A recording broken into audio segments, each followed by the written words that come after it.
Welcome to episode 7 of the Give Us Time podcast, the podcast that highlights the extraordinary members of our armed forces and their families. Joining me today is Scotty, Darroch and Rupert, Forrest, so welcome, gentlemen. This episode is a special one. It's our first Christmas special. So today we're going to be talking with the guys about their first Christmas deployed and what it was like being deployed. For me, as a civvy, my Christmases involve, being at home with my family. So we're actually going to find out what it's like when these guys, sacrifice their Christmas. So, Rupert, if you want to go first, what was your first Christmas like being deployed? Yeah, it was interesting. I mean, your first deployment's quite a challenge anyway, because whilst you have the training, you're not actually. I think I was a 20-year-old platoon commander. Most of the guys in my platoon were older than me. And actually had considerably more experience. So, you're sort of wondering what's going to happen the first time you get shot at or blown up or whatever. And technically what to do. But I think, the actual reality of it all, I hadn't experienced. So, I was on a rapid learning curve and being taught by some very expert people. On the ground, and Christmas was, I think that year it was quite chilly. We actually had snow, and certainly around the Christmas time we used to have a lot of exchange of snowballs incoming our way. We couldn't sort of head them back, but most of them had Christmas presents in, varying from rusty nails, stones, razor blades, all sorts of delightful Christmas presents flinging in.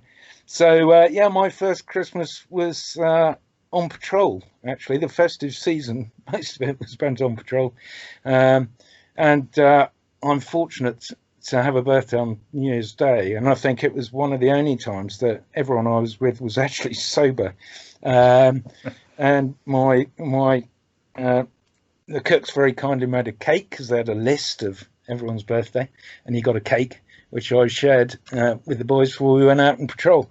So it was it was an interesting experience. But actually, I was with, my military family and was extremely busy. I think it was probably more difficult for my parents. I was single at the time. And, I think they had a worrying Christmas and I had a working Christmas with my pals. And it sort of made me appreciate there are so many people, servicemen, the emergency services, our doctors and nurses, who all do Christmas, along with a whole load of unsung heroes who are on standby to keep the water going if it breaks down, or, the electricity systems and so on. So I sort of felt part of that. And we got lots of Christmas cards from all sorts of people who didn't know us.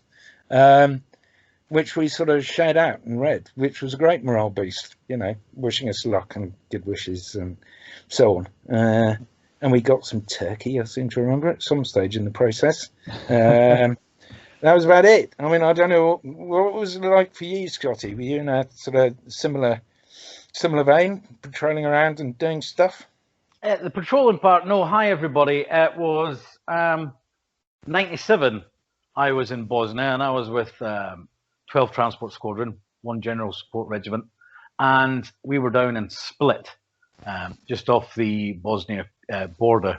So I remember my first Christmas. I was, I was on stag. I was on Christmas guard duty that day.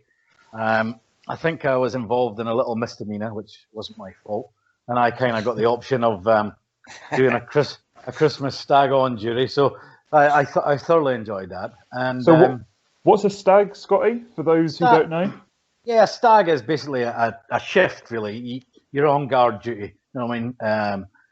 Or if you're out in the field, it's get up, you're on stag. It means that you've got to go to your sentry point and stay there for a couple of hours with someone else and then just watch over the area. So basically I was on stag, and I remember in the morning, because I think it was, is it gunfire, Rupert, or gunshot? I can't remember what the name of the drink was. I think it was brandy and whiskey and anything that the commanding officer and the regimental sergeant major could find. They just put it in a massive tea urn, and they came round early in the morning, and the guys that weren't on duty, they got a big mug of this walloping drink, and you could start a truck with it. It was, and basically the CEO was very, very grateful, and the RSA was just, you got woke up with a pay stick to the side of the head.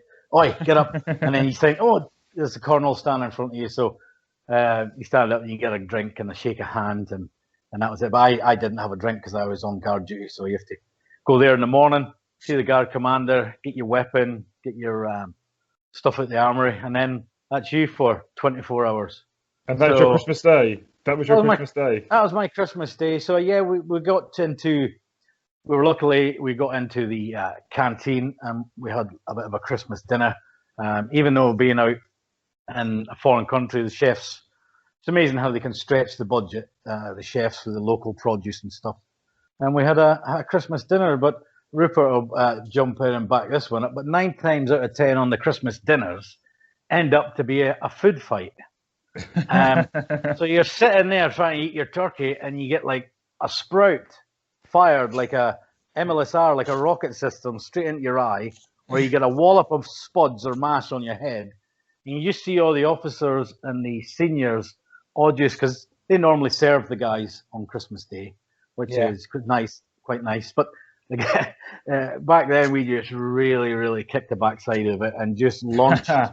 And again, you felt sorry for the chefs because they put a lot of time and effort in. So, but once it goes, it just goes, and it's just a big figure out mess. But that's what it was for me. It was back then.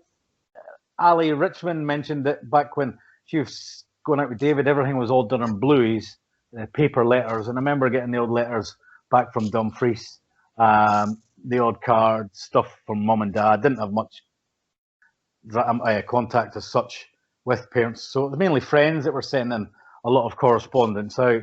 And as Rupert was saying, you get cards and you get letters from people you've never met before, but they're just sending you, thanks for what you're doing, keep up the good work, and come back safely. Yeah, I think it got more developed, didn't it, Scotty, as time moved on, in that not only did you get the cards and so on, I'm not sure if they still do today, but you began to get those little tins that would have a tutor and a sort of party hat, the old crown hat, paper hat, and some rather sad jokes, which everyone has to suffer at Christmas, and a spinning top. So it was like a sort of little stocking and sort of party event box that everyone got. Because I remember getting one of those in Kosovo and thinking, actually, this is quite good, and it was all free. So you felt you were being appreciated by someone. But I think Scotty's point's correct, and it's difficult for people to imagine today. You couldn't text or WhatsApp your mates or anything else. You had some phone boxes. Certainly on my first tour, it was payphones. And if anything happened at all, they were locked off, so no one would phone home and spread rumours about casualties and stuff. So it was you were with the soldiers on the ground, and actually I loved it, because you get really close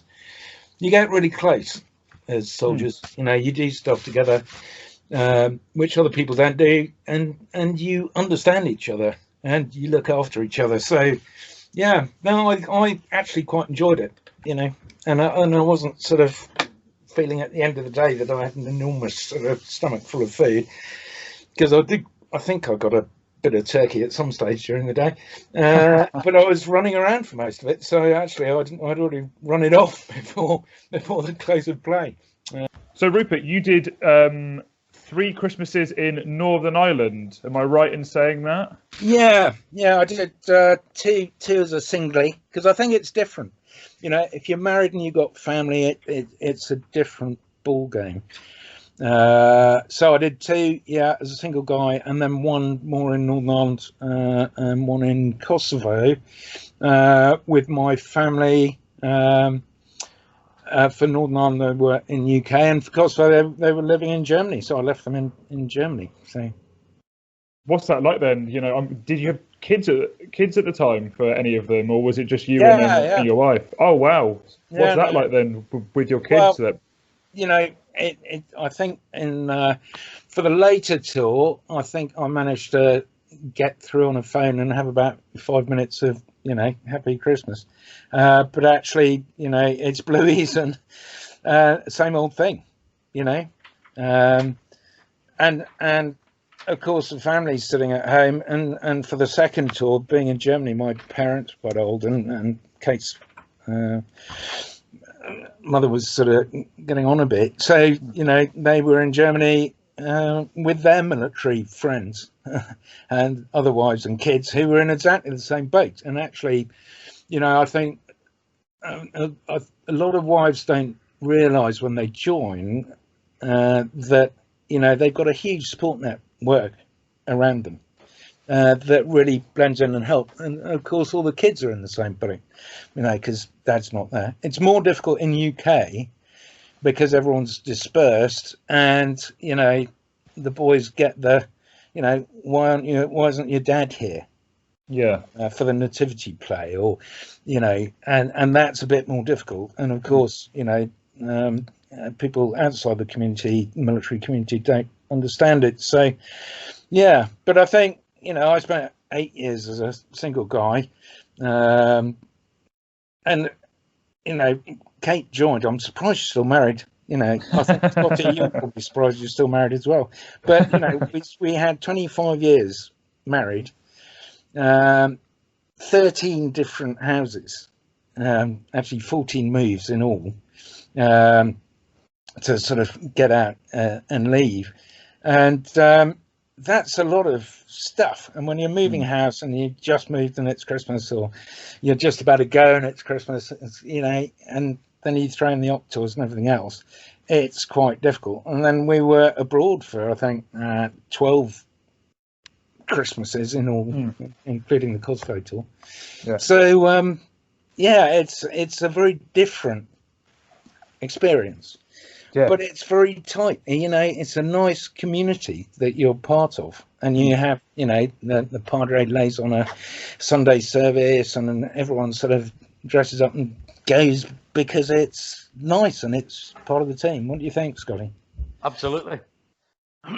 Absolutely, you're right there, and everybody is part of that team. And going on from my first Christmas in '97, it was then we were deployed again with the same regiment out to Kosovo in '99, and we went into the electric factory, was basically our base. We were held up, and back then too, in '99 we were living in tents, and as you can imagine, Kosovo, both Bosnia and Kosovo, was freezing, absolutely freezing. And I remember we were just our beds was just camp cots basically. And we just had lines of bungees above your head, which is just elastic bands. And we used to hang our kit up over it. And went to sleep. You were in a thin sleeping bag, then inside another big sleeping bag, then inside a bivy bag. It was like a waterproof one, in case there was a hole in the tent. So we were in there, and I remember some mornings getting up and you had to grab your clothes, and then it was all solid or frozen, so you had to kind of break them with the ice to get them on. And then there was a puffin billy outside. It was just a big, massive dustbin, basically, Alex, with a big pipe in it, and it had like a paraffin drip onto a flame. And what it was is that basin was full of water, and then when that paraffin was going, it heated the pipe and it heated the water in it. That's the water that we had to wash, shave, all that there. So you always know when somebody new was about, because even on exercise he had them. It was brilliant.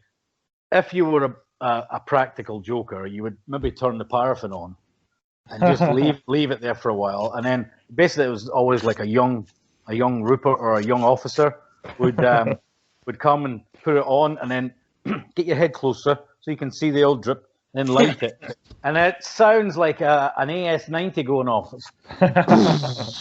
And next minute, this thing heats up the water.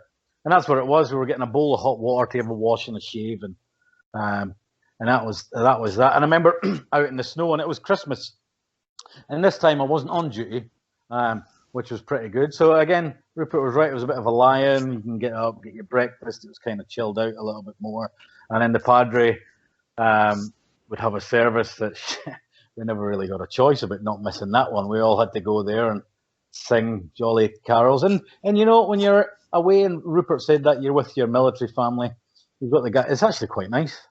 It's actually quite nice. You're standing there and everybody's in the same boat. Yeah, you'd see the guys who are married and they have a bit of difficult time being away from their kids, maybe for the first time they're away, and that's what all squaddies do. We just rip into them and make fun of them, but basically that's just showing them a bit of care and support that we're all there, and it doesn't matter, you know. I mean, yeah, they'll get to see them when they get home. But as Rupert was highlighted too, when we're away, excuse me, when we're on tours, we got given phone cards. Basically, you had a certain time to go on either phone or in Kosovo, a satellite phone. And you had like certain time slots. If you were off, you could make a call. And it was like no more than 10 minutes. And it was just phoning. As I said previously, I was mainly phoning friends and the odd family going, hello, how are you? Yep. And it was just mainly chatting to friends and stuff.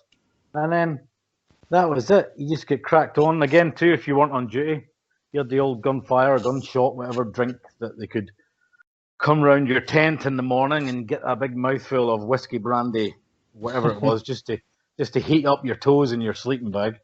But yeah, it's quite nice. I kind of miss that sort of tradition of Christmas. And then same with the guys back in the barracks. Probably today, I don't know what it's like now, but back then, whoever was in charge of the barracks would walk around with a senior soldier basically and give out a drink of something warm, just a wee thing to say that the colonel's happy and hope you're doing all right.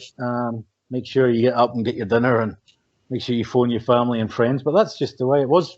But the military family is very important because you can get together, you know, I mean, you do a job together, you play hard, but obviously you work hard as well.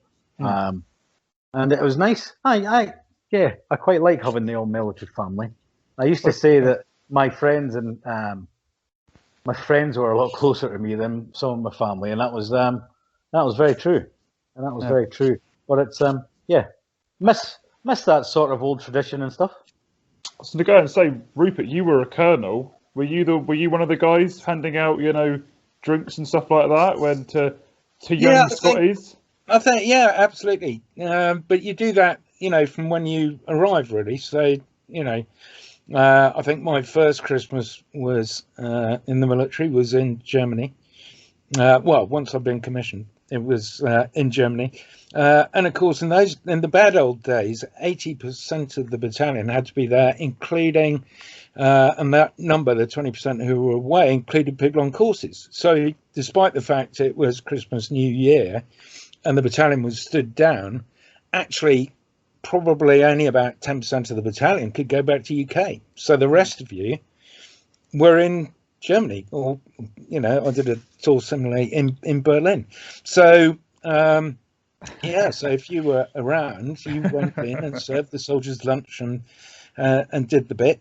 And it was extraordinary. It was very nice. And then, you know, you'd have your supper in the evening or whatever, whenever the soldiers were having it, you'd make sure they were all right, and then you'd have your sort of event. And we always used to ask some of the single guys who were in the mess round or whatever, and it was the same across, you know, the whole battalion. So the marrieds would try and get the young singlies and make sure they were all right and, you know, were part of their family for that day, which actually was very nice. So, you know, and if you are abroad, I think my parents managed to get, out of 13 years, I think they managed to get out to Germany for one Christmas.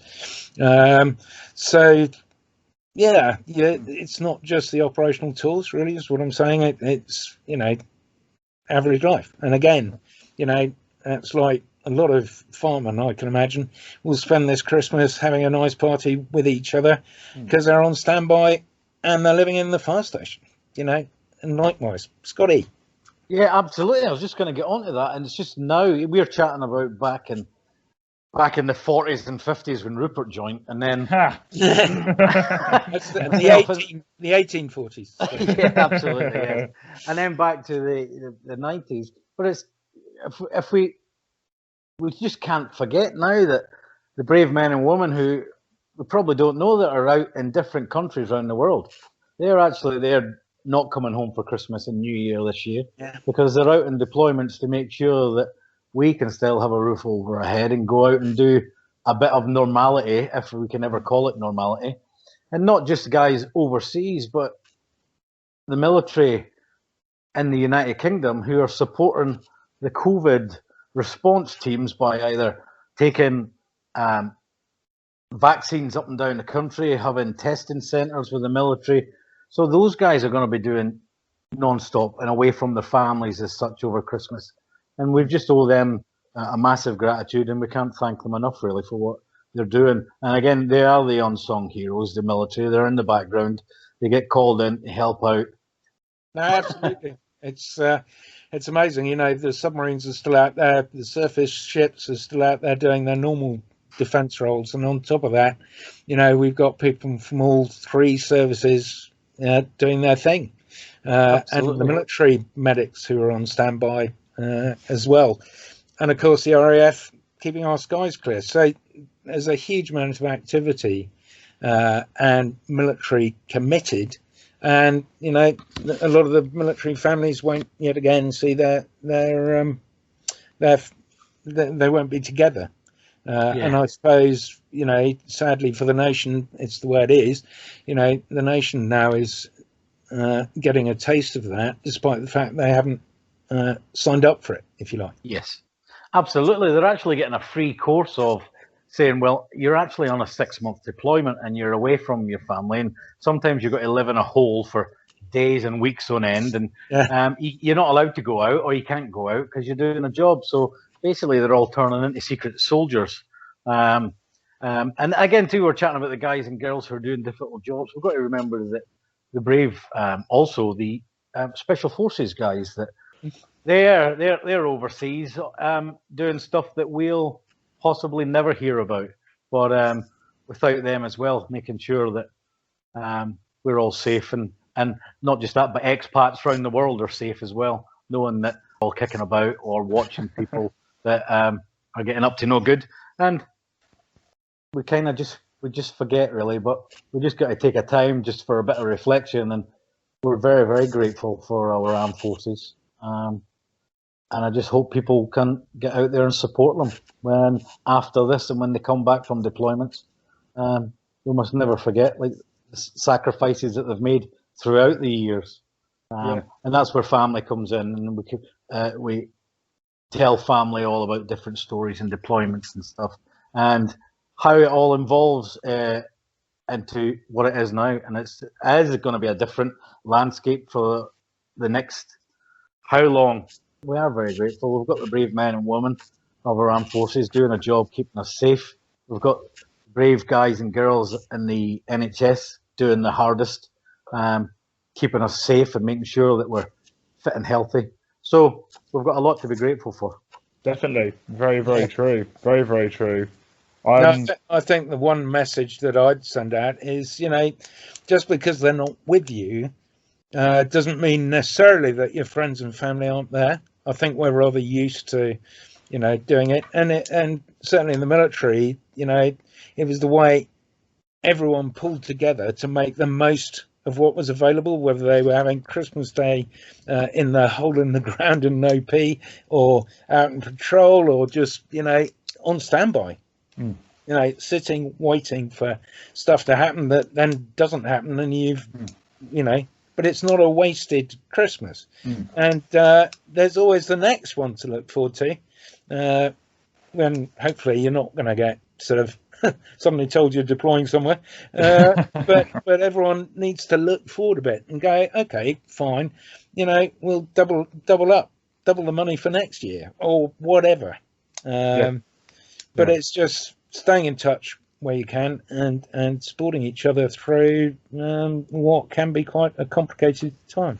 This kind of goes into my next question, which basically was, I'll go with Scotty for the first one.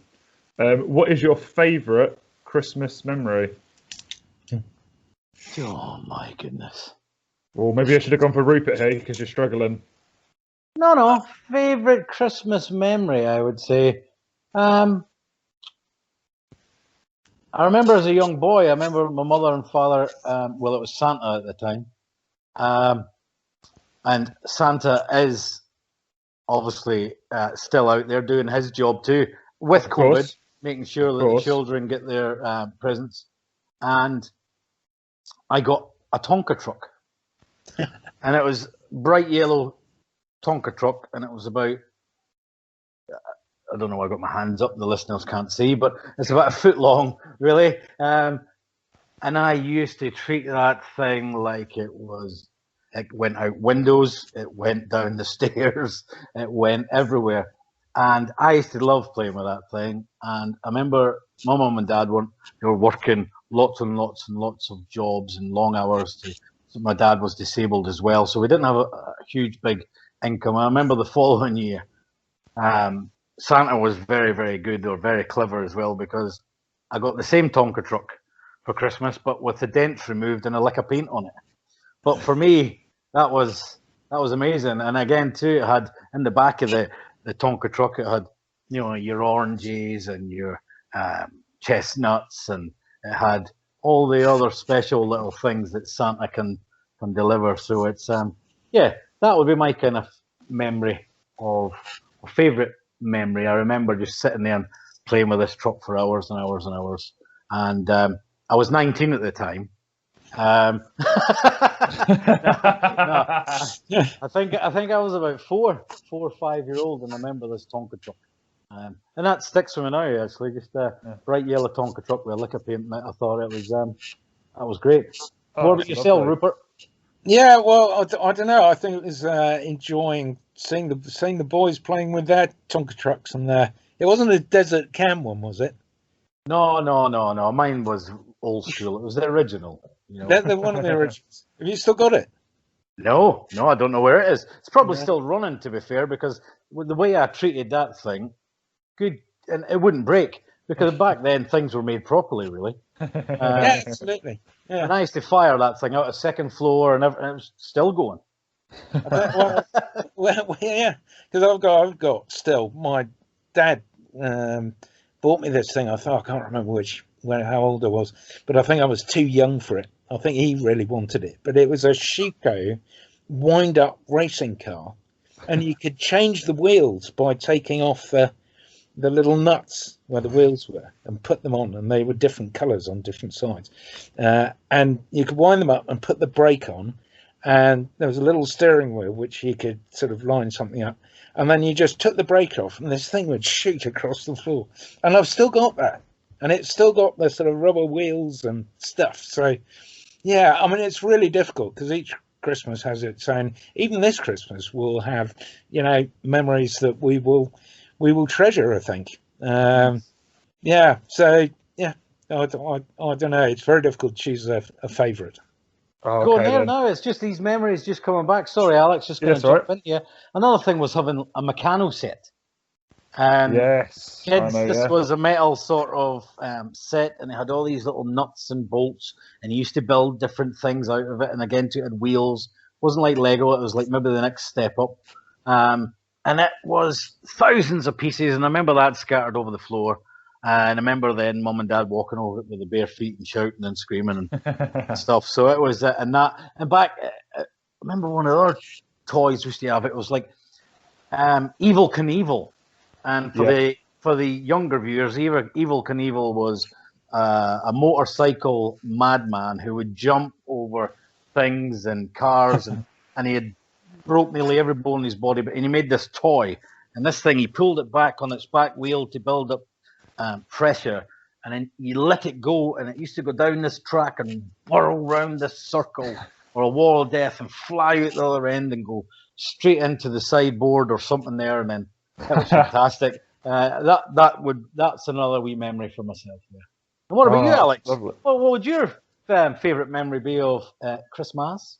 For me, I was a kid, and my parents got me a Playmobil, which was like Lego, but it was they got me a Playmobil castle, and I remember I was too young to build it, so my dad and my granddad just pretty much spent the whole day building a castle, but then deciding that it was so good that they added super glue to make sure that It's not coming apart. it's not so the castle base was there, and then that was all super glued in, and then obviously you could then do what you want. But I think that was one of them. But I think I agree with what Rupert's saying. This Christmas will be different, but it's always good fun now. I mean, I don't know how you guys spend your Christmases. At the moment, I just spend it with me, my parents, and my sister. I don't know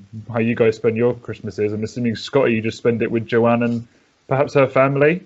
Yeah, well, it's quite different this year because Joanne and I have both had COVID this year.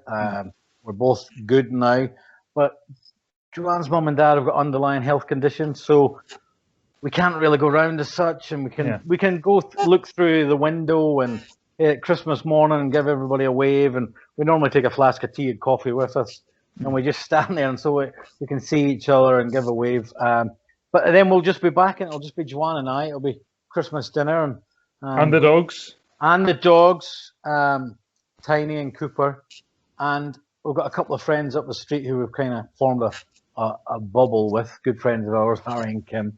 And so we might see them. And then, as we've chatted about before, I'm flying over to the mainland on the 27th for a family bereavement. So it's Christmas this year is kind of going to be strange in a way that you haven't got family. But then for me, I'm flying back over to meeting like extended family for a family service. So it's kind of very, very weird. But as Rupert says, we take the worst of everything and try and make it as good as we can. And that's what we all probably will do. We'll just pull our sleeves up, get stuck in, enjoy the day.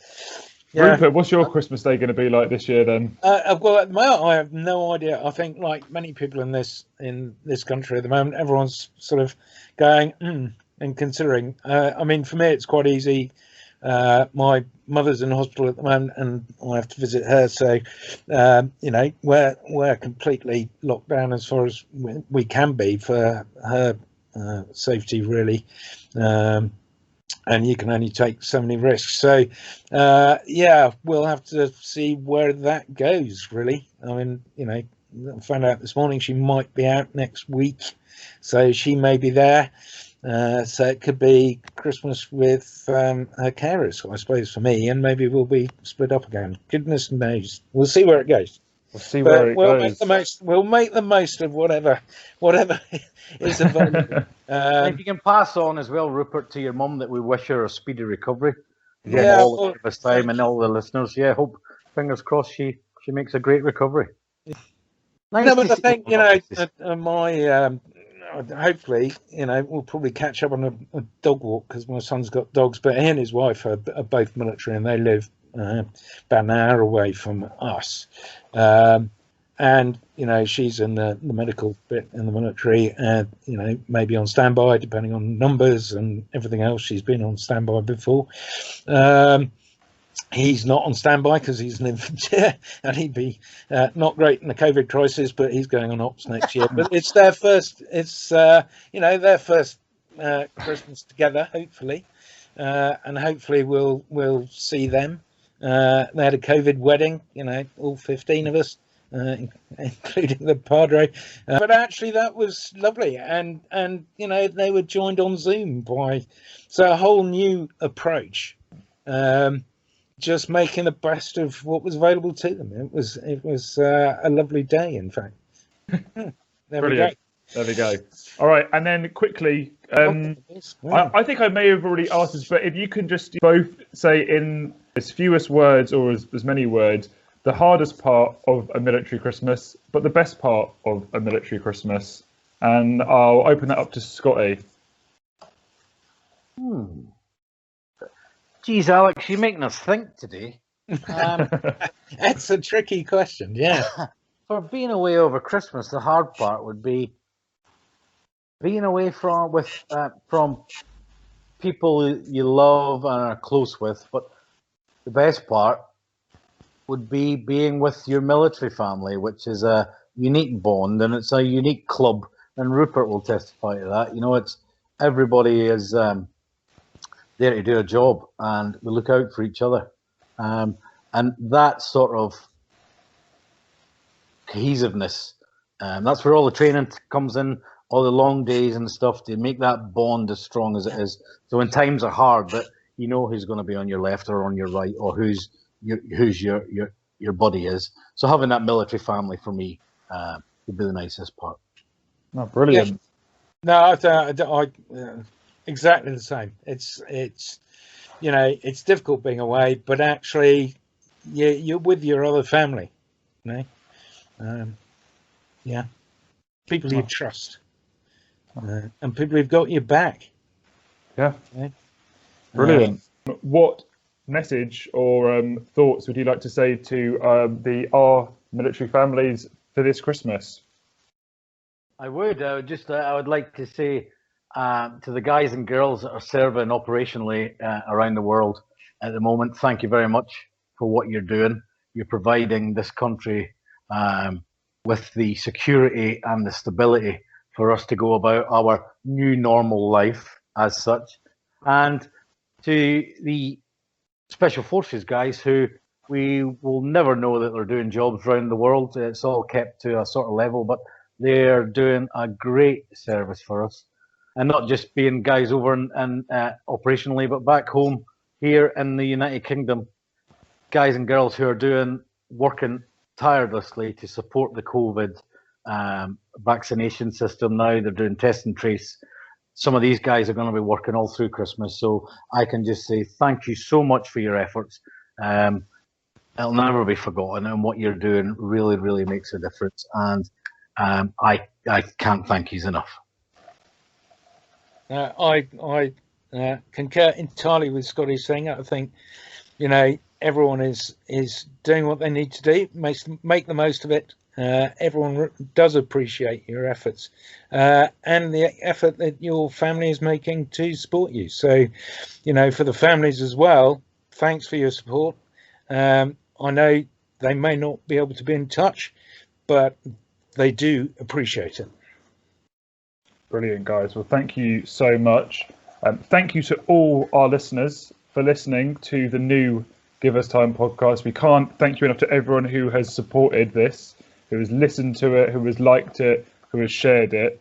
Thank you guys so much. So this is the end of the podcast for 2020, but we will be back in 2021 with more guests and, you know, more episodes. So we can't thank you guys enough to everyone who has been liking, sharing and subscribing to Give Us Time. Thank you all so much.